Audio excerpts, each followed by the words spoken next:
With this episode, Lotus shares her journey of overcoming challenges to become a lawyer in Canada, despite having 10 years of experience abroad. But before that, let's revisit that unforgettable sunrise paddleboarding adventure. Just us, the calm water, and that crisp 2-degree chill. So many fun moments. As you can see, Lotus is pumping the paddleboard. So when we start pumping, it was still dark, but now it start getting brighter. And here we are still pumping. Yep. It's good? All right. Hard like a real boat. Maybe I will just keep in this position. Yeah. I'm just gonna paddle in a circle. Yeah. Not the best position to show on camera. That's the okay. best I can do.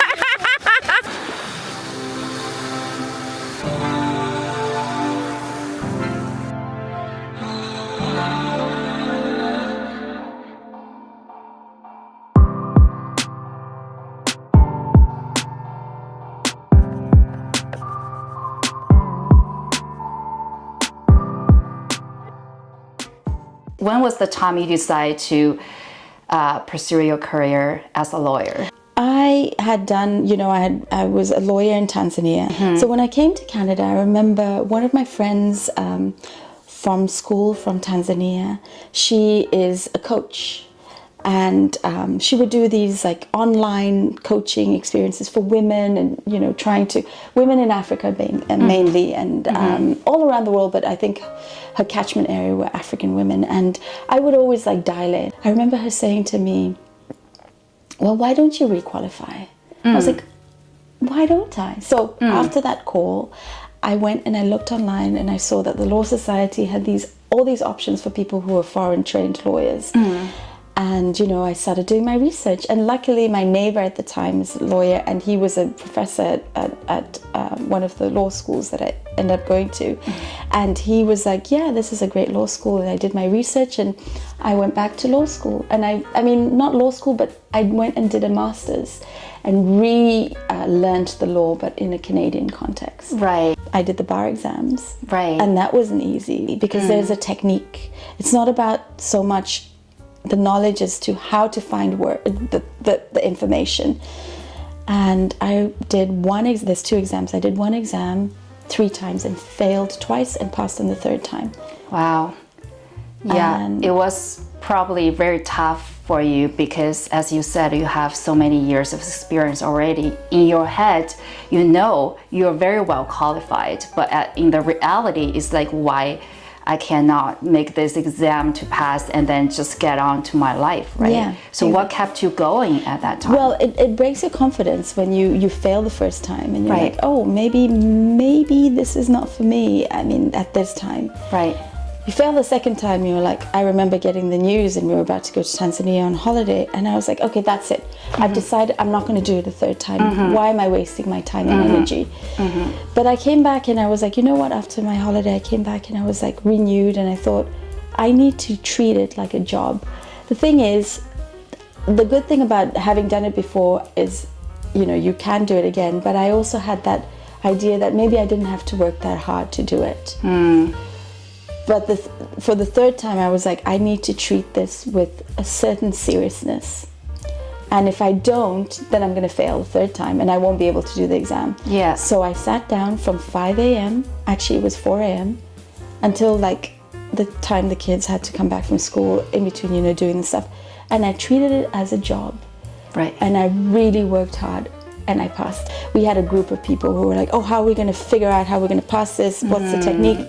And I'd done I had paid for all those courses. I had done all those different things that people do to figure out how to pass or crack an exam. Yeah. I'd done all of that. Right. But in the end, it was sitting down and reading the material. The hard work. Line after line. No slowly. shortcut. There was no shortcut. No, it reminded me of my experience. I moved to California, and I remember I was trying to pass the drive test exam, right? You have to go through the paper exam first. And Yeah, I was in exactly the same mentality as you had at the beginning. I was like, I've been driving for so long. This is just a paper test. It's the same rules, same traffic. Let's just get it going, right? And I failed the first time. I was like, I've been driving, for the last 10 years. How can I fail the exam, right? That's exactly it. No matter how big or small or how hard or easy, you have to treat it like seriously, right? You have to put efforts in. I heard a lot of stories about immigrants. They come to the country, highly educated professions, right? Lawyer, doctor, dentist, engineer. They have to retake the course and retake the exam too, right? But they just have struggled because they think they have so many work experience and they're great at their profession. But exam is a different story. Usually exam doesn't really represent the real thing in the reality. So you really have to train yourself to know how to take exam and really know the knowledge to score better, right? Yeah. So, and then once you've done the exam, that's not it. Then you have to get into the pool of being hired. And then there's another thing where, unfortunately, your previous experience doesn't necessarily get taken into consideration. So then you have to build up that Canadian experience. And that is a humbling experience because you have to take a job that's less paid at a different level. And there's always, it's moving to a different country has its challenges. But I think the biggest challenge for me was going back into my career and trying to, form relationships and tell people this is me and I can do the job. Yeah. But not everyone's going to give you a chance. You have to find that one person. And I remember I was applying for jobs, like for my internship, and my daughter turned around, or was it my son? And they were like, I was kind of feeling a bit low. And they're like, Mom, you only need one yes. And that's true. I mean, you only need one yes. We got so many truth and wisdom from kids, right? People often say lawyers are very expensive because they're hourly rate, right? Yeah. But I do believe a lot of them goes to the coffee that they have to take to stay awake through case files, right? That's just a perception of how, in general public, they see, lawyers can be expensive and they can be hesitating to hire a lawyer. But they don't see behind the scene how much efforts and energy and time lawyers usually put into the case file, right? So in Ontario, lawyers are required to provide legal aid to the public. Yes. So can you let us know how that works in general and how can people get legal service to help them? As an Ontario lawyer, you have to have certain hours that you give to pro bono. We call it pro bono. I signed up through Pro Bono Ontario, through the Law Society of Ontario, and I have given them from 9 until 1 p.m.